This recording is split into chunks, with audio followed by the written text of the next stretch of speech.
What up, everybody? Sam Garcia, architect from McAllen here. Wouldn't you know that I did a 10-minute recording of saying all sorts of awesome stuff, and I forgot to hit record on the thing, so now I'm doing it take two. Um, Also, I found this little microphone that I had and I've had for a long time, so maybe the audio will be a little bit better moving forward. The topic I want to talk about today is kind of a follow-up to what my previous video was, which was some tips and ideas for the mindsets to have when it comes to starting a business and things of that nature. When I started my company back in 2013, I received some really solid advice from a former client, the previous place that I was working. Really outstanding gentleman. He was kind of a really person that had accomplished a lot of things, and he and I had a good relationship, and he offered me a piece of advice that was really important. And what it was, and what he told me, was that it was important that I learn to separate myself and the business and to treat them as two separate entities. When you go into business for yourself, and oftentimes the case is probably going to be that when a business starts, or when you start your own business, it's just going to be you. It's just starts off as a one-man operation. And because of that, it's very easy to get it confused and sort of identify the business with yourself personally and not think of them as two separate entities. But the importance of thinking of the business as a separate entity is that it helps you to make better decisions, and it helps you to respect the business as something that is going to grow and that is beyond you. That's how you should think about it. And you should think that even though you started the business and you're the founder, you're really employee number one, right? You work for the business. So how do we, do this in a practical sense? The exercise that I was encouraged to do, which I did, and I would encourage you to do, when you start your business, document every single thing that you do for the business, every single thing that you do for the company. What does that mean? So when I started, every single thing that I would do, whether it was make a phone call, send out an email, go get business cards printed, go meet with somebody to help me do my website, so on and so forth, get the banking started, on and on, all the minutia that has to happen to get a business going, I would write down in my logbook every day. Okay, 8:30 a.m. did this, 10:30 a.m. made a phone call, 11 a.m. made another phone call, so on and so forth.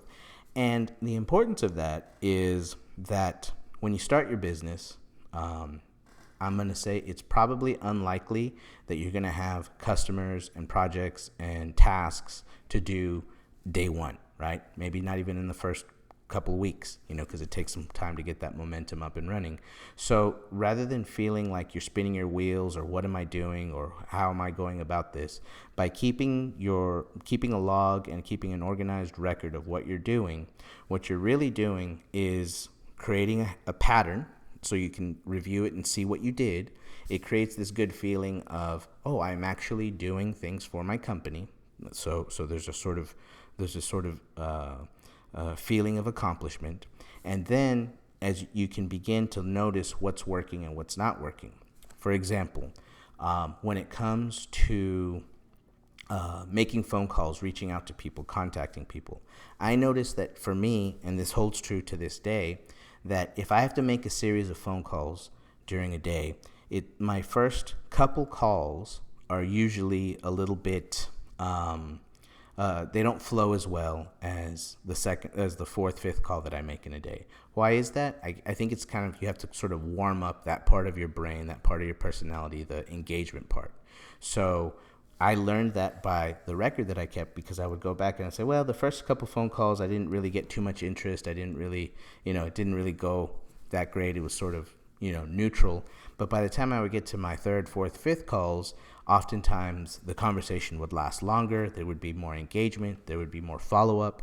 And that was something that I may not necessarily have noticed had I not been keeping a record of the company. As a sort of side tip to that, something that I still do to this day. If I have an important phone call to make, if I have a pitch to a client that I need to do, I always try to make sure that before I go into that situation, be it a phone call, a Zoom meeting, whatever the case might be, before that, what I'll try to do is I'll try to have a conversation. I'll call my wife, or I'll call a friend, or I'll talk to my employees. I'll just get into a sort of a casual back and forth conversation to sort of wake up that part of the brain that says, okay, we're being social. We need to be on point. We need to kind of get the mouth moving, get to talking and conversating with people. So that by the time I've been chit-chatting, with different people for about 30 minutes, now it's time to pick up the phone and make that important call that I need to make. Somehow I'm more at ease, I'm more comfortable, and I can, typically do a better job. So, that's sort of my tips for today. Treat the business as a separate entity, give it the respect it deserves. By separating yourself, you sort of give yourself a bit of perspective, and then by keeping that record after a couple weeks, if you're handling a dozen or so tasks every day, it doesn't take too long to realize I've done hundreds of things for this business, even if the money's not hitting the bank yet, or the project isn't signed, or it hasn't fully materialized. It's a way to not get discouraged and to realize that you are being proactive and that you're actually working for this company that you've created. So I would encourage anybody who is starting a business in the early days of your business, or even in your day-to-day, try that. Document everything that you do for a couple weeks and see what you notice, and see if that has any positive effect for you. So thank you.